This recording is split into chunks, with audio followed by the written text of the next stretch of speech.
Welcome to the Tartan Touchdown episodes, where we take you through all of the latest stories and talking points from this week in the NFL. Well, that is, bar Monday Night Football, week 6 in the books, and it wee bits everything. We are starting to get to that stage in the season where we know who teams are, even if they're not ready to admit it yet, and we even had some fisticuffs. Now, this man, thanks to the gods of Thursday Night Football, had Sunday off. Now, I always enjoy it when I get to watch Red Zone without the worry due to my team appearing on primetime. However, as a Browns fan, appearing on primetime is not something we ever need to be used to. So yes, I am joined by Gav. Now, on episodes every week, we are going to take you through the big stories of the weekend and discuss some of the key aspects for the slate of games. Now, last time me and Gav were on, I had to apologise in the opener. I had to apologise to him for giving him flashbacks for the first game we were going to talk about. This time round, no such apology is required. Gav, cometh the hour, cometh the scat man. I mean, I don't know if you're really meant to claim victory Monday when you played in Thursday Night Football, but the way the Giants season's gone so far, and again, given they were playing against the Eagles, I will absolutely take this because, I mean, we talked about, we're going to discuss later on about who we think some of the teams are. I really don't know who these Giants are, but I'll tell you right now, it's dangerous, but for the first time in a long time, we have hope in New York, or, well, Bichet for me. Well, I suppose that actually is, and don't get me wrong, yes, okay, so we had a game, Giants beat the Eagles, they beat the brakes off the Eagles, 34-17, Monday Night Football at MetLife, it was glorious. However, that's a great story, and we like that. It's not saving the Giants season. I don't think there are many Giants fans out there that are going, Super Bowl, Jackson Dart and Cam Scatterbull Super Bowl this year. But it's a franchise, as I can say this from the Browns' perspective. Gav, me and you have talked many times before about the very distinct feeling you have backing a team that you're aware success will be limited. You know that before the season starts. But there's such a buzz now about the Giants, thanks to Scatterbo and Jackson Dart. It's brilliant. Yeah, I think that's. I mean, if you actually look at it, I mean, there's a number of players with this team that have actually been drafted over previous seasons. I mean, Dexter Lawrence was part of the same class as Daniel Jones. Andrew Thomas, the tackle, again, drafted in recent years. So actually, the Giants, at least with their first round picks, and we won't talk about Kadarius Toney, but draft-wise, they've actually been reasonably well, but it's just not been coming together. It's not been coalescing. I don't know if we can fully put it on the quarterback situation because, Daniel Jones, again, we'll talk about it later, he's doing pretty well elsewhere. But there is just a real energy about this team, and it really is the rookies. We saw Russell Wilson get pulled after week 3, and we've just decided we're going to go with the youth movement. Jackson Dart, Cam Scatterbo, they're making plays, they're bringing energy. I mean, we've both seen them just like hype bros after the game. People are excited in New York, and I mean, I am lucky enough to have seen 2 Super Bowl wins in my fandom, but the last decade has been rough. And now, like I say, first time in a long time, there's hope, there's excitement, and there's a few teams that are on the comeback trail. I'm not prepared to say we're back, baby, but I am excited. I suppose the thing for me with this one, and I suppose if you look at the comeback trail over the concept of a franchise as opposed to a season, that's, I suppose, maybe where do you cautiously, very, very cautiously, this is like the end of Gladiator, there was a dream once that was the Giants. Do you see that coming back maybe? Where it's something where you're building foundational pieces. You have and we know rookie quarterbacks is a dangerous, dangerous game to play. But you've got Jackson Dart looking good.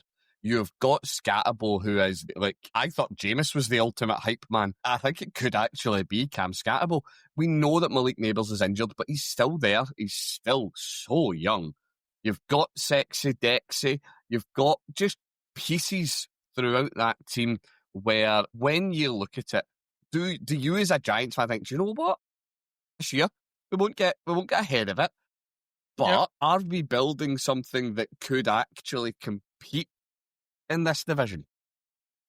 Well, I think, it is a tough division. The Eagles, despite the recent challenges, they are a strong team. They're a well-run team.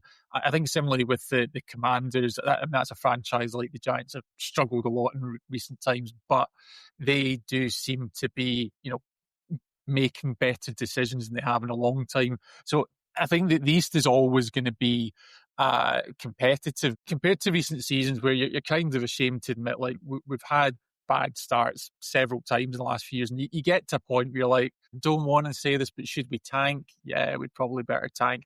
Actually, no. You're thinking, well, maybe we don't make the playoffs, but let's make a run of it. If we get to, obviously it's a 17-game season now, but if we get to round about that 500 mark, if you can even get to the end of the season, it's like, maybe, we get into the wild cards, you win a game, and, that's fine. But we're at a stage now where you have, like you say, you have the foundations. It's not a Super Bowl winning team. It's not even a team that's got a deep run, but there are elements there. Now we have a run game. We have a quarterback who, let's maybe not get ahead of ourselves in terms of the ceiling, but definitely looks to be serviceable. And I guess the other thing is the defense is there. And that's always been the foundation of the Giants' success. Really, any time that they've won a Super Bowl has been able to get after the quarterback, whether that's going back to the years of LT or whether you're talking about Strahan and OC and all these guys. So obviously, that's one thing that hasn't changed over the decades, is that you need to be able to get after the opposition's QB. So, yeah, there's a lot of good things happening in New York or New Jersey, if we're being pedantic. But for the first time in a long time, we have hope. Now, do you know what? I can't believe me of all people, the anti-rookie QB person. I'm going to come in and say this because at the end of the day, before the season started, we knew that your defensive unit was going to be incredible. That, the pieces you had on D, unless you started losing players left, right and centre, more about that later. There are some other teams to discuss. But unless you lost hundreds of pieces, your defence was always going to be great. We knew that in terms of receivers. Yes, okay, Nabels is out, but you had the elite receiver. We didn't know that Scatterable was going to be Scatterable, but we've seen what the Giants can do when they've got an elite running threat. We've seen Saquon recently. So that was always the question mark, was that quarterback room. And now this is one of the bits that came out of the weekend that's just a brilliant restat. Well, Jackson Dart has become the third quarterback in the Super Bowl era to rush for at least 50 yards in each of his first three starts. Do you know who the other two are? There's only three that have ever done it. They're both current players, right? They're both current starters, obviously. Guess who the other two are? Quarterbacks who in their first three career starts have managed to rush for at least 50 yards. And it's indicative of the way the league's changing this for me. Let's go with Lamar. He's one of them. He's one of them. Who's the other one? I'll take Kyler in Arizona. No, is a man that you just beat the brakes off. Jalen Hurts. Jalen Hurts, yeah. This is, and don't get me wrong, we know you can't just be a rushing quarterback. See Anthony Richardson. You have to have both. You need to be able to do both. You need to keep the defense honest. They've got to respect you through the air. Dare we say it? That the Giants might have a quarterback who helps them complete that puzzle, that takes that locker room, brings it together. Now, this is devastating for me because I was just hoping for another year of Jameis as a starter somewhere, just purely for Jameis social media content. But it does look like it. He's looked through the air. He's looked accurate. He's played.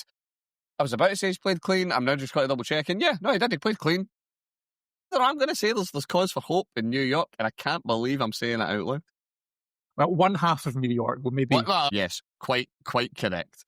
Quite correct. Of all the teams that play in the kind of the greater New York area, two of them have cause for hope. One of them we'll talk about later. Now, we can't talk about this game without flipping it on its head. We have just watched an Eagles team go back-to-back losses. Now, this is a team who, forever, just did enough. And they went and they played scrappy games. And it was, to borrow a soccer ball analogy, it was the mark of champions, that you didn't need to go out and cuff everybody 30-0. That's not how it works. You need to grind out the crappy results where you win, 21-18. You need to grind those out sometimes. They're not doing it now. And we've seen it earlier on in the season where we had the big, you've not even got 100 yards, but we won the game. You still didn't do tremendously well, but now you aren't winning the games. Should we be seeing the Sons of Philadelphia starting to get a bit concerned? Is this something that are we ringing the panic alarm quite yet? Yeah, I mean, this is an interesting one because they started 4-2, and we kind of joke actually about some of the rivalries. Like actually, the Eagles. Maybe it's because I don't have to deal with Philly fans on a daily basis, but I don't really have any issue with the Eagles as a Giants fan. Well-run team, and you've got to respect what they've done. But I do think that, I don't think it's panic stations, but I definitely think there's some yellow lights are kind of starting to glow in Philly. Like you say, to lose 2 back-to-back, I think, it's a competitive league. Nobody's perfect already at this stage in the season, so it's okay to lose a game here and there. It's a tough league. It's a competitive league. Once you start losing 2, people start to ask questions. And even looking ahead to next week, and actually the week after, maybe reference in this one, Philly have to go to Minnesota, which that's not a guaranteed get-back game. I mean, I would probably say that is a test game for who they are. Minnesota, not an amazing team this year, not a bad team by any stretch. That is a game for me that if the Eagles are serious about what they want to do this season, be championship contenders again, I predicted them to go back to the Super Bowl. I look at that game and think, if that's going to happen, they need to go back and win that game. Because if they lose that, their next game is up against the Giants in Philly, admittedly, but the Giants team that just smashed them. There's no bye weeks. You've got Giants now bringing this confidence. You could go conceivably from a 4-0 start to 500. That's really when that yellow light starts to get a little orangey in Philadelphia. So, yeah, I think at this stage, there's a few eyebrows starting to be raised. We know certainly A.J. Brown is one who is not happy bunny in Philadelphia. Absolutely can turn it around at this stage, but they're definitely at a stage where there's some work to be done. And yeah, it is this one. The season, we are starting to figure the season out. The season isn't sussed yet. We've got a long time to go. There's a lot is going to change between now and when we start getting playoff spots secured and all of this type of chat. So no, are the Eagles really struggling yet? No, they're not yet. But that's some scary warning signs. Now, because as we say, this was the comeback game. Let's not kid ourselves on. We all know what the narratives were leading into the game on Thursday night. That, right, this is it. Eagles, they took a loss last week. Everybody raised an eyebrow. But it's the Giants. They'll come in, they'll beat the brakes off the Giants in MetLife, and then everyone's right, okay, yeah, it's fine. As you were, everything's okay. One of the things for me that jumped out is obviously that didn't happen. So we are then asking questions. One of the things that jumps out at me, I am somebody who has great joy at slagging off Jalen Hurts. I love him in fantasy football. Fantasy football is absolute gold. Actual football, I've got questions. Last night, Thursday night, he showed out as a passer. He put up just off 300 yards, but the majority of it is going to Dallas Goedert. As you're looking at things like that and you're saying, right, hang on a minute, you have got A.J. Brown, Devonta Smith. Now, okay, yeah, A.J. Brown put up 80 yards. He actually did, particularly when you consider this season. He put up his best game of the year so far. But it's this kind of thing, did the Eagles abandon their identity a little bit in this game? Or did the Giants' run defense just say, no, you are not permitted to be the Eagles tonight? Because we had Saquon, of all people, which must be, as a Giants fan, it must be nice to have limited Saquon to 58 yards. But is that what we've seen here, that you made the Eagles play in a way that they're not comfortable with? They weren't able to set the run game, set the tempo of the game, and that was it. Because I think that you're calling it exactly right. So the Eagles, when they're at their best, we saw it in the postseason last year, they were genuinely able to impose their will on teams. Saquon could run over everybody, and Hurts was making the throws. He was Super Bowl was defined by just absolute daggers. Devonta Smith to A.J. Brown. He was hitting all of his targets. And I mean, you mentioned obviously the Saquon narrative. I'm going to be very diplomatic, like Cam. I don't think so much it's about sticking it to Saquon, but absolutely, if your opposition has an elite running back and you can bottle him up, then that is a tremendous source of satisfaction, no matter who they are or who they played for. So, yeah, I think that's a great thing to see. And as I say, maybe there's just, you're knocking a team that's had a lot of swagger, bit of dominance up to this point, just knocking them off their strides. Eagles have been there before. They had a slow start last year. People are starting to ask questions. So now that naturally becomes, well, what are they going to do about it?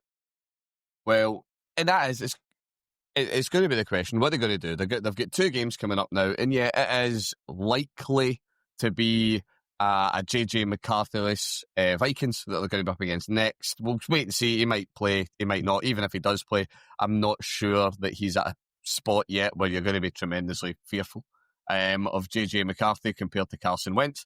So that maybe does look like a comeback game for them, although the Vikings defence, said as a Browns fan that got to watch them live in London, that Vikings defensive unit is legit. It's going to give any team pause. Although, well, I say that, we did run Quinshon Judkins straight through them so Saquon could feast. But it's going to be something, as you say, they get rematch time against the Giants, and that is going to be a game to watch. Now, on the roster of games to watch, it wasn't actually about the game. It was about the end of the game when somebody said bad things to Juju, so everyone started fighting. Which, I don't know, did you catch the fight at the end of the KC game? Yeah, I did, and God, it was such a strange one because actually, I don't know if something was said there because actually it was all quite cordial until it really wasn't, and it all just seemed to, just seemed to blow up. And I think Branch managed playing through an injury as well, so I guess if he's going to be dealing with suspension, perhaps it's tactical. He's like, well, might as well. I'm nursing, nursing a wee twinge, but yeah. I mean, it just feels daft, really, doesn't it? You've lost the game. Dan Campbell is all happy about biting off kneecaps. But the fact is, he doesn't want to see his players throwing fists. So, yeah, not a great moment for the Lions at all. But on the flip side, the Chiefs. We talked about some of these teams saying we're back, baby. Chiefs back to 500. So for anybody that didn't catch it, so the game finished 30-17 to the Chiefs. They pulled ahead by the half and really didn't look back. But at the end of the game, you've got Brian Branch tries to go up to, is walking by Patrick Mahomes, who tries to put the hand out to shake his hand, and it's very obvious that he doesn't want to shake hands. So Mahomes, to be fair to Mahomes, this is the room, and kind of just withdraws his hand, gives him a little pat in the back, and that's the end of it. Then Juju decided that was wrong, and someone had to say something about it. What he said, I've got no idea. But he then tried to shake hands with him, and he has insisted on shaking hands. And it's then started fists are flying, and everybody gets in about it. And it's just chaos. But yeah, at the end of the day, I suppose one of the big talking points for this is and do you know what? Do you know what? I retract the we. I was very vocal and very, very dismissive of Kansas City. I've watched them at the start of the season. I was not impressed. Really didn't see the KC that we have used to been seeing being perennial Super Bowl appearances, if absolutely nothing else, over the past couple of years. And so far this year, they just really hadn't looked like it. However, in this game, they come out, and this isn't a game against the Panthers, the Titans, the Browns. This is a game against the Super Bowl hopeful Detroit Lions, who are healthy, who have got I've not checked the Giants injury report. They've got the vast majority of their pieces anyway. And yeah, KC ran out comfortable winners. As I say, going into the half, you are, 13-10 up, and you don't look back from that point. So, are the Chiefs back? Are we seeing the evil empire restore authority and restore itself to their, as I say, through gritted teeth, rightful place? It's worth adding at this point that they are still third in the division, but they're third in the division by one game. Yeah. Are we seeing them really step up in a kind of reasonably major way? We've definitely seen them step up. And, it's only week 6 in an 18 week season. Momentum is everything. And, slow start, admittedly, but they're one game back from a Chargers team and a Broncos team who, off-season darlings for a lot of people, but yeah, I don't think they've set the world on fire either. So, are they back? Are they making a deep run? I don't know, but if you are one of these people that really don't want to see the Chiefs too well, then you have cause to be worried this season, because I think no matter what happens, this is a team that is going to make the playoffs, perhaps as a wild card or as a lower seed, but they are going to go cause some upsets right the way through the season. Some Chiefs fans would maybe say it's not fair to call it an upset, but I think obviously anytime you're the road team, that's usually what it is. Yeah, I think that they've been through this enough to know how the game works. You've got Andy Reid, you've got Pat Mahomes. It doesn't really matter who the receivers or the running backs seem to be in this team. They're always going to be there or thereabouts. And given that there's no runaway alternative contender in that division right now, yeah, I think they're going to be a threat for the rest of the year. I'm just loving that we've hit the point in the timeline where we can say the Chiefs winning is some form of shock. If absolutely nothing else, that makes me happy. For all the Kansas City fans out there listening, it's not that I hate your team, I just hate any team that's successful. So, okay, in order to make me happy, yes, the Chiefs do look at their back, but we're going to talk about a team that is not so much at their back, they are retaining the consistency to which we are all accustomed for them. The New York Jets, a doors company, so I love talking about the Jets because they are possibly one of a very, very elite group of teams in the league, in that they are actually worse than the Browns. So, do you know what? This is the question, I suppose, with this game, and it's what everybody looking at this is asking. This is, you know, I wasn't going to read this out. Just totally, I am going to read it out. 9 completions of 17 attempts, 45 yards, an average of 2.6 yards passing, 9 sacks for 55 yards lost. That is a net negative 10 yards on passing, a quarterback rating of 9, and a passer rating of 58.7. Should the Jets be considering a change at quarterback? At the end of the day, are we seeing what the Bears got out of? The Bears apparently look like they've made a good move at quarterback. Who would have thunk it? Didn't expect to say that this week or any other week or year. But they got out of Justin Fields. He went to Pittsburgh. He looked okay in Pittsburgh, to be fair. He has now went to the Jets, who sought him out. I need to add, he didn't just fall into their lap. They actively sought out Justin Fields. He had a good week 1. And yeah, it's not looking great. Are we seeing the Jets looking like they really need to actively consider a change at quarterback? Yeah, I mean, no offense, Jets fans. And that's a question, by the way. No offense, because you were going backwards in the passing game. I mean, Aaron Glenn comes in, highly respected defensive coordinator from the Lions, former Jet as well, should be said. You think actually, that could be a great appointment for him. And we know sometimes when a defensive coordinator comes in, it's not always the best thing for the offense. You need to have the coordinators, you need to have the coaching staff to support that. And that's fine because, there's 3 phases to the game of football, and there's different ways to win. But even if you look at the Ravens, the legendary Ravens defense as an example, Trent Dilfer was still serviceable. And we can talk about all these other teams. I mentioned the Giants and, Eli, again, maybe not, well, he wasn't the first ballot Hall of Fame quarterback, but he could absolutely get the job done when he needed to, even if he was riding his defense at times. There's just something very wrong with this organization. And I don't think that that's a hot take by any stretch. What's interesting is that last year, after the trip to London, Woody Johnson actually let go of the head let the head coach go. And now that the Jets are looking at 0-6 with an absolutely abysmal offensive display. I mean, to be fair, defensively, they only gave up 13 points. They actually scored 2 because they logged a safety. So actually, the defense isn't doing too badly. But I mean, to only be kicking field goals in the game is inexcusable. There was real problems in this game, particularly at halftime, where the Jets had the ball at halfway. There was about 20 seconds in the clock, and I think it was 4th down. And you're thinking, okay, fair enough, you're going to let the clock run. And actually, they just let the clock run out. And Aaron Glenn, I think I said at the time, he had a look in his face like he was playing 4D chess. Now, maybe given how the stats panned out, it probably wasn't worth throwing it. But you've got to try. You've got to make the effort. Hard to try. And this is a team that, whether it's the players, the coach, there just seems to be no confidence whatsoever. And they've really got to make a change.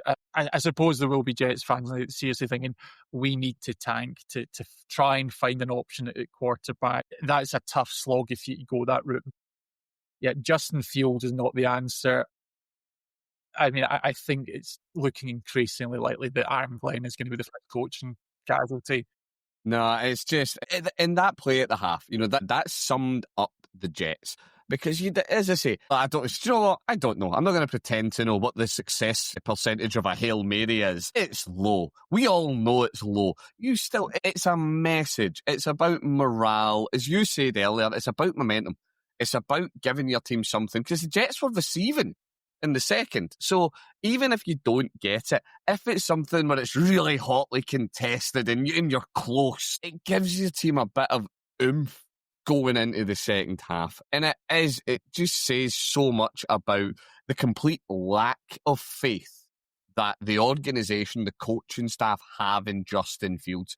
They're not even really letting him run either. It's not like you could turn around and say, like Anthony Richardson, who we mentioned earlier in the show, yeah, okay, you don't really want Anthony Richardson throwing, but the man's about 84 foot tall and weighs 3 tons. You just let him hold the ball and run at people and he's going to have some successes. That was part of Justin Fields' game. He's mobile, he's in, he's out, he can slip tackles. No, he had 7 attempts on the ground for 31 yards, which is just grim. Now, yeah, okay, your cause for hope, I suppose, coming out of New York is that defence did look good, but I'd query that a bit, and it goes against my pre-season call where did that offence look good, that defence look good, or is the Broncos offence just not quite what we saw at the end of last year?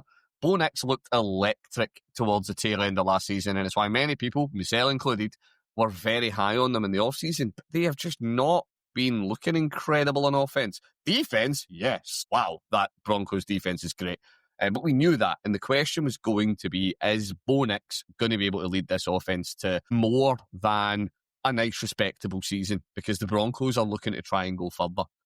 And you're not seeing it this year yet anyway. Not in what we've seen so far. But all I would say with the Broncos is, from their perspective, a win's a win. They've still got a winning record. There's a platform. They have a bit of time. But you're right. I think maybe not living up to the preseason hype. Yeah. Right. Now, we couldn't have this show this week without talking about one of the biggest stories in football of the moment. And tell you what, I am just going to give you a list of names and you tell me what they all have in common. We have Curtis Rourke, Jordan James, Trent Taylor, Jordan Watkins, Brandon Ayuk, Jacob Cowling, George Kittle, Spencer Burford, Ben Barch, Isaac Alarcon, Brock Purdy, Joanne Jennings, Ricky Pearsall. I'm going to stop there, and that's only one aspect of this team. That is the number of players on the San Francisco 49ers offense who are carrying some form of injury designation. Sorry, Isaac Alarcon is suspended. My word. And as we know, last night, they lost Fred Warner, and it's looking like that's going to be the year done for him as well. Like, is there a more cursed team in football? It is hard to see it, especially, teams will always go through a bad run with the injuries, and this is a bad run. The Lions had one Last year it was particularly pronounced, but so did the 49ers, and it's happened again. And I mean, it's hard not to feel bad for them as a team, as a fan base, because actually this is a well-run organisation. This team can deal with some of these injuries. We've seen it before. Particularly with running backs, they can just plug anyone in behind the line and just keep churning out monster games. I mean, Mac Jones came in, was doing a grand old job. 4-1. Jones looked great. He looked fantastic. I took this Niners team to win on the road, and I was kind of looking at this. I think it was still a one-score game late in the fourth. Thought, yeah, maybe you guys can still do it. I think this is a team that's going to keep playing. It's going to keep on fighting. It's not like the Jets and some other teams we talked about where there's problems of their own making. There's a lot of bad luck here. I think, potentially the Niners are still a team that finishes round about the 500 mark, because I think they'll keep playing. But yeah, I mean, this is rough for any fan base. And yeah, I guess you're just hoping, can you make some moves, whether it's some free agency or before the trade deadline? Can you get Brock Purdy back? And just, try to kind of keep yourself afloat. But it's a great one for a team that started 4-1. Trade moves, they need to get the Costco card out.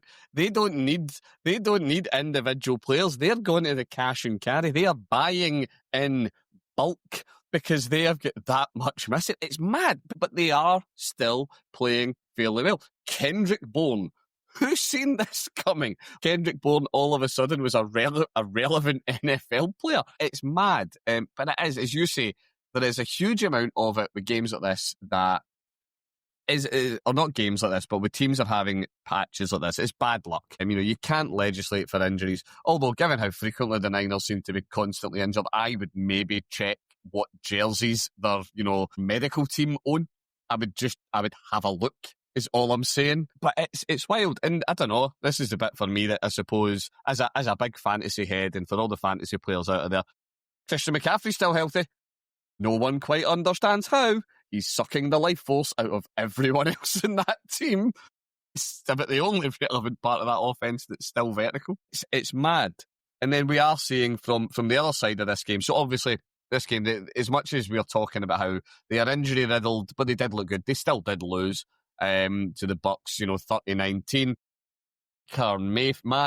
My spirit animal, Baker, MVP caliber season so far. He is the super early hot take for it. I don't know if you've seen the interview with Tez Johnson after the game, and he was being asked, about his crazy multiple backflip touchdown celebration, and he confessed that he actually got confused and thought the fans were chanting MVP at him. Which, I'm all for that kind of hope that he has for himself with his, his first touchdown grab of his career. That's it. I have arrived. I am the MVP. Yeah, what I mean? They got Baker is just doing Baker things this year, and it's all looking good for the Bucs so far. And they're a team with their own massive run of not as many injuries, but talk about impact injuries. There's no Bucky Irving, no Mike Evans, no Chris Godwin, and I'm sure the list is longer. So yeah, there are two teams that are struggling with injuries, but in as much as,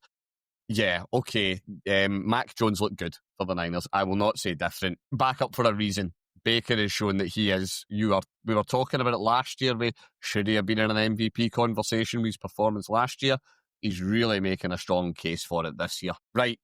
It's time to start moving on now. This is talking about MVP at way too early. MVP conversations. There's only one man we can be talking about, and I promise he's not named after the dog. It's Indiana Jones. Yeah, another game where the Colts walked away 31-27 winners over the Cardinals. The big story for this for me is Daniel Jones. What is going on? Are we just seeing something where he's found his fit? He's just found the system, the team, the roster around about him that just works? Or is this just a freaky one-season deal? I mean, it's hard to say. We talk about this sometimes with rookie quarterbacks and the sophomore slump, where they're hot for they're hot for a year and then people figure them out.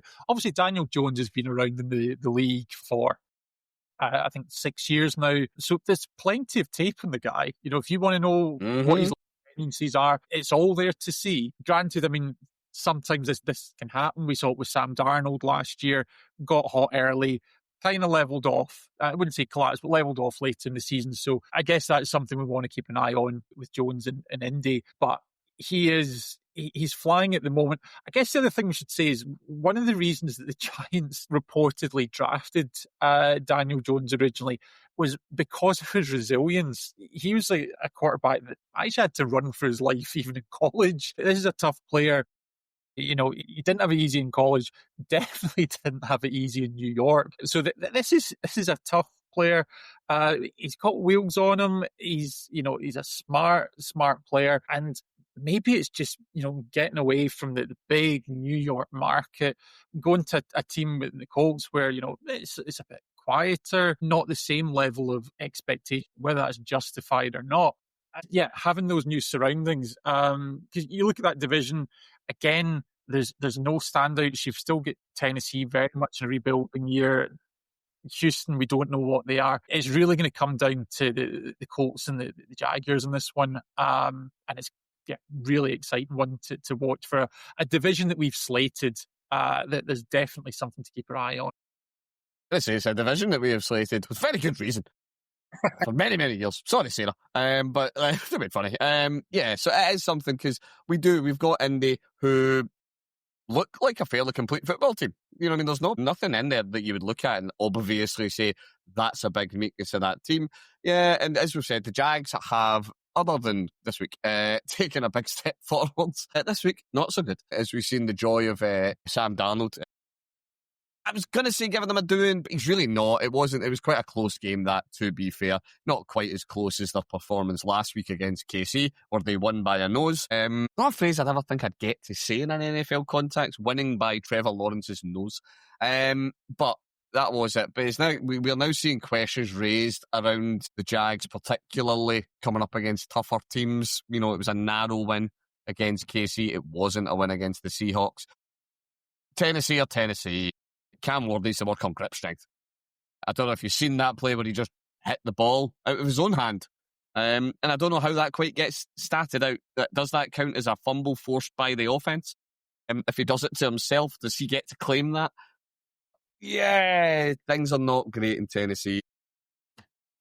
I will die on the hill that I just don't think CJ Stroud's very good.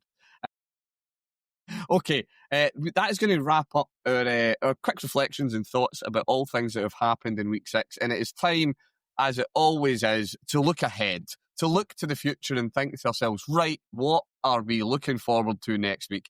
So do you have one? What is your big game for next week that you have really got your eye on, Gav? Yeah, I mean, there's two, and I guess the first one I'll talk about quickly, because we've already mentioned it a little bit, is the Eagles against the Vikings, which is maybe not, on paper, is maybe not the most exciting game, but it's the most fascinating one, because as we've talked about the Eagles with their issues on the road in Minnesota, can they bring it all back and get back to winning ways? That's going to be a really exciting one to see. I think the other one I've got circled is after the painstaking show that the London fans had to see between the Broncos and the Jets yesterday, Rams v Jaguars at Wembley. Yeah.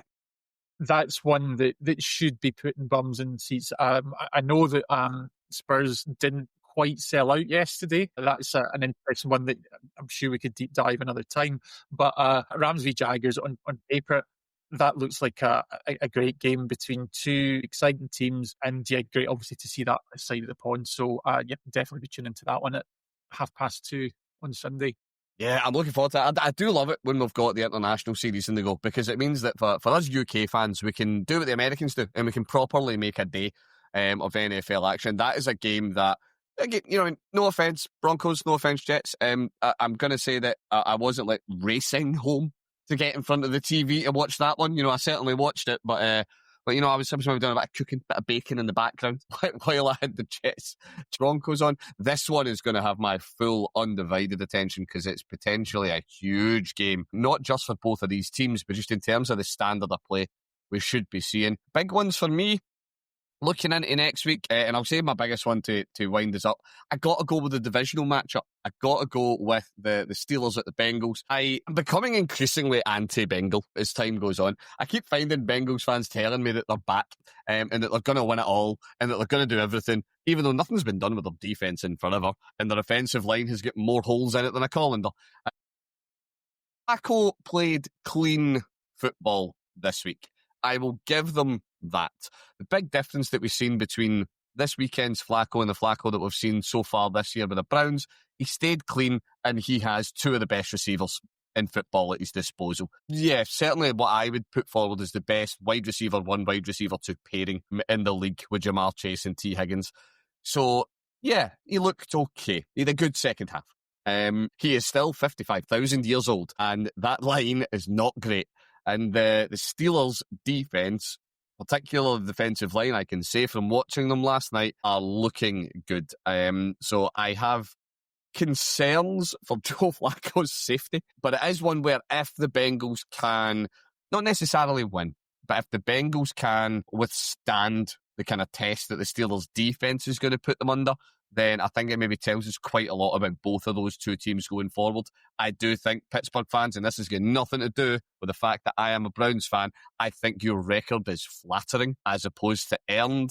I really don't see you as a team that you'll be one and done in the playoffs. As is tradition, you'll be one and done in the playoffs because you're going to come up against a good team and it's not going to go well. I'm really sorry. And Bengals, this is where we find out if you don't know how to tank properly. And you then go and you string together some really unlikely wins and wind up with like a draft pick in like the above 10, which would just be so Bengals. It would be unreal. And then what I think... I can comment on that one very quickly. The other interesting thing, we've not talked too much about the Steelers. Crazy as it is, if they beat the Bengals, they have a 3-game lead already on the entire division. It's wild. You look, right, don't get me wrong. In the AFC North this year, the Browns are as advertised. We knew what we were before the year started, and we have lived up to the hype. A burrowless Cincinnati Bengals are equally as advertised. We know the Bengals are nothing on defense. We watched them all last year. They were successful because Joe Burrow threw for 1,000,000 yards in every single Sunday. Don't Joe Burrow, we knew that wasn't going to happen. And the Ravens are pretty inexplicable. You know what I mean? They had 2 really tight losses against really good teams, and then they have the Lamar injury. And yeah, this is probably just the Ravens' year is done by bad luck, and the Steelers' year continues by what I'm going to put forward as some pretty good luck that they're getting. The other side of it, to wrap us up, what I'm going to put forward will be game of the week next week. It's certainly the one that I think will have the most people intrigued about it. Monday Night Football, Tampa Bay at the Lions. We are seeing the Lions are hurting. Losing the game against KC stings, and Tampa Bay are absolutely flying. And will the Tampa Bay wide receiver room have anyone in it? You know, are we really, really going to be watching Tampa Bay run out with who would it be even? Sterling Shepard? Is it Sterling Shepard going to be next week's wide receiver 1 in Tampa? That's an intriguing thing to see. A lot's been made of Baker this year, principally by me, because I know what love looks like, and it's this. There is a time, though, when you need your weapons. You need weapons to step up. And will they have much of anyone back in time? Will they be fully fit? Will they be just kind of getting there? I think it's going to be a fascinating matchup. Yeah, I think that's one that, absolutely. You look at this one, I guess, with the Lions at home, the injury that the Bucs have, you would probably certainly favour home advantage in this one, but it is by no means a gimme. And we keep talking about, finding out who these teams are, and teams themselves finding out who they really are. That to me, again, is a must-win game for a championship contender. The Lions need to win that game after taking the L in Kansas. Buccaneers at 5-1, playing in the NFC South. They can probably afford to drop one, but if they go to Ford Field with the challenge that they have and come away with a win, then, that's a result that gets people talking. Listen, you see this all the time, social media, where you get like football tier lists, and you always have the top 2 are always juggernauts and Super Bowl contenders.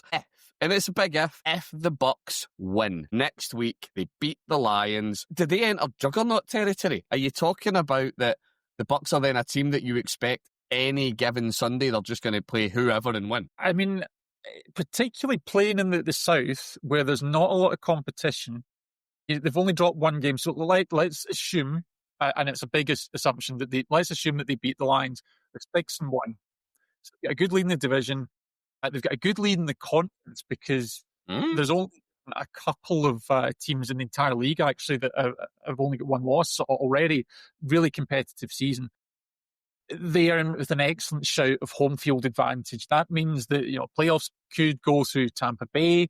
You don't need to worry about the cold weather. A lot of people say playoff football is cold weather football. It's January. It's for these northeastern teams and Kansas City and places like that. If you can bring the playoffs down to Tampa, then bring the cannons. Baker Mania could be running wild. It could be good, right? That is going to wind this week's episodes up, everybody. Thank you so much for listening. Gav, thank you so much for joining me, mate. It's been a pleasure. Really looking forward to another great week of action. Absolutely. And we've still got Monday Night Football to look forward to, folks, so enjoy that. And remember, give us a follow, subscribe, get involved, and talk to us on the socials. We've had a load of people talking to us on various social platforms over the last couple of weeks. It's been incredible. We love hearing from you guys, and we love getting your input. Until next week, I've been Brian, he's been Gav, and we'll catch up with you later.